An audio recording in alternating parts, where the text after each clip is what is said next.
¿Por qué Juan Urdangarín lleva 7 años sin hablar con la reina Leticia y el rey Felipe VI? La relación entre Juan Urdangarín y la Casa Real Española se fracturó hace más de 7 años, y las tensiones familiares no han encontrado solución. El primogénito de la infanta Cristina no ha mantenido contacto con su tío, el rey Felipe VI, ni con la reina Leticia Ortiz desde que los escándalos del caso Noos golpearon a su familia. ¿Por qué Juan Urdangarín lleva 7 años sin hablar con Leticia Ortiz y Felipe VI? Desde muy joven, Juan Urdangarín enfrentó la presión mediática y el rechazo social debido a las acusaciones contra su padre. Durante su adolescencia, sufrió bullying en la escuela y comentarios despectivos en las calles.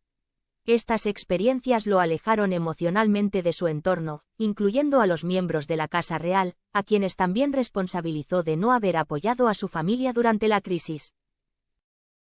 El distanciamiento con Felipe VI se intensificó cuando el monarca tomó decisiones que marcaron un claro límite entre la corona y los Urdangarín.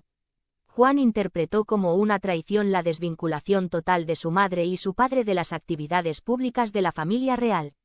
Según fuentes cercanas, consideró que su tío priorizó la imagen de la monarquía por encima de los lazos familiares.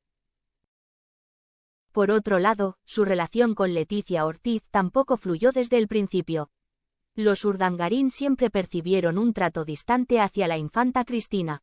Con el tiempo, Juan llegó a verla como alguien que nunca integró a su madre en las dinámicas familiares de Zarzuela, lo que profundizó la grieta entre ambos. Durante estos años, la infanta Cristina se convirtió en el principal apoyo emocional de Juan Urdangarín. Lo acompañó en los momentos más difíciles, como el ingreso en prisión de Iñaki Urdangarín, e incluso lo llevó a terapia para manejar las consecuencias emocionales del escándalo. Madre e hijo mantienen una relación estrecha y han intentado preservar la unidad familiar a pesar del rechazo del entorno real.